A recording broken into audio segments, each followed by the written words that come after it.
So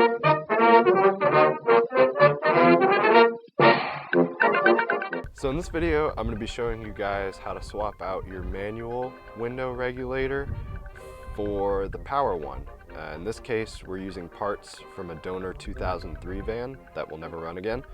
So we're stealing its power window regulators and switches, and we're going to do things a little bit differently here. I'm going to use the stock switches in the center console and leave my doors basically completely blank besides just the handle.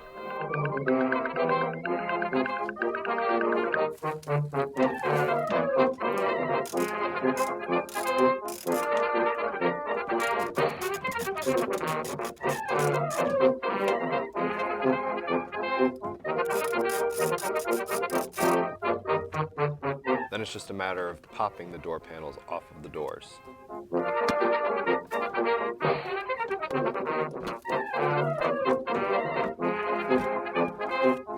This was not explained very well in the manual. I used a small screwdriver to pry the inner ring out, and then the door handle just popped right off.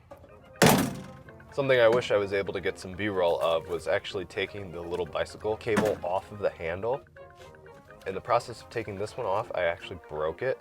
I'll show you later how I fixed that.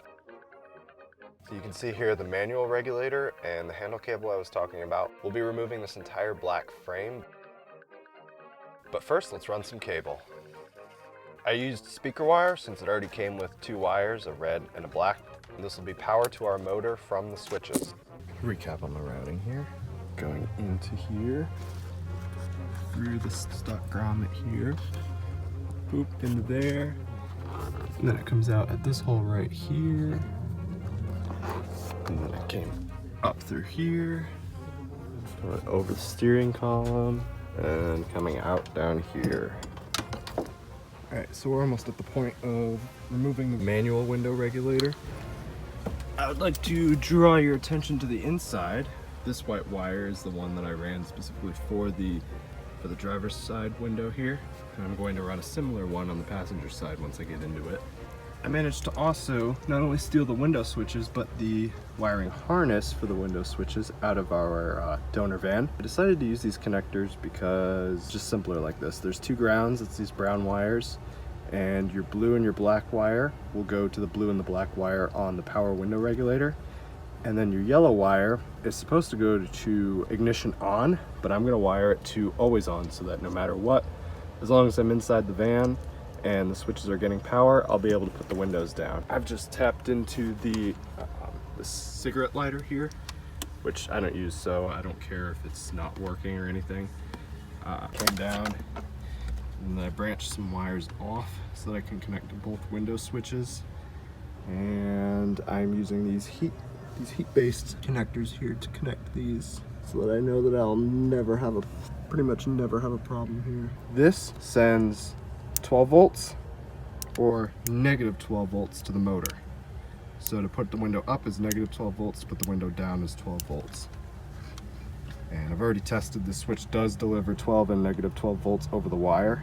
So now it's just a matter of getting the power regulator in.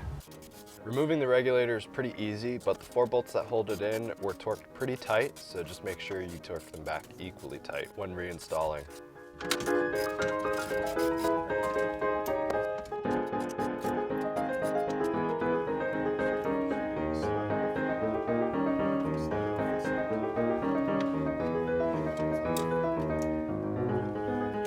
Okay, so that's one crank.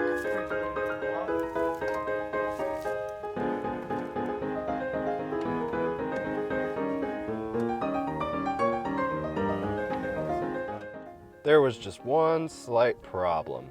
The power regulator has a slightly different design knob, so we'll have to make some modifications so that it stays in place. Well, one thing we can do is bend this in so that it always wants to push in against it, never wants to come out. Right.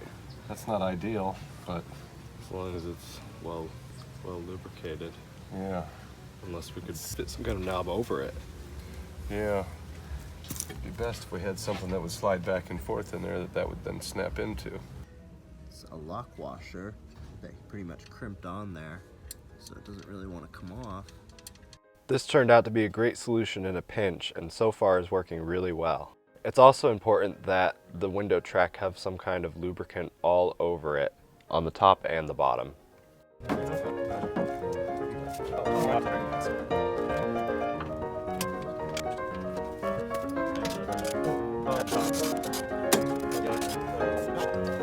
As you can see, the window goes up and down, but kind of gets stuck in some places because it wasn't quite lubricated enough. The passenger side did not have this difficulty because we lubricated it enough. Oh my god, that is beautiful.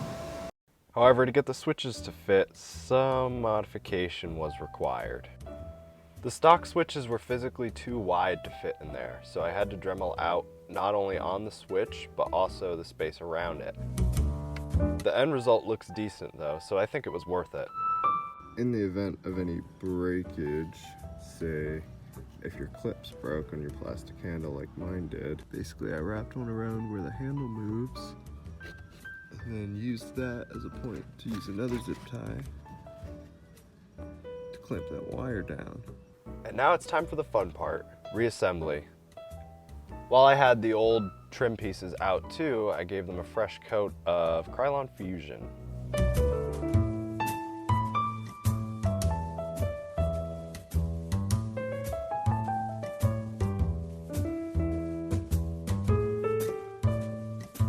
You can see the finished product on the driver's side.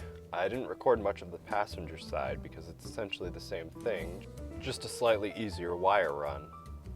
I also went for the blank door panel look, so that's no switches on the handle and no crank hole at all.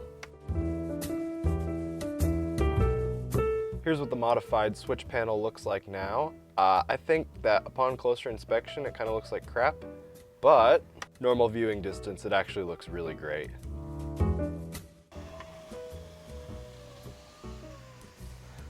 Thanks for watching, guys. So if you're looking forward to more Sprinter content, be sure to subscribe because we've got more stuff coming your way.